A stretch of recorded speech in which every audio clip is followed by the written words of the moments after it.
Hello! Ito guys, magluluto ako ng lunch. Ayan, malaking isda. Gagawin kong sarsyado. Piprito ko muna siya dyan. Ito na yung gagawin kong sarsyado. Ayan, naprito ko na ang isda. I have 2 eggs.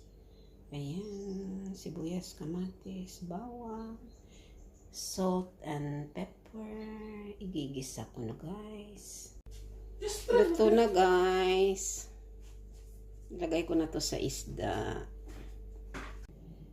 Ito na yung finished product. Ayan ang aking sarsyado.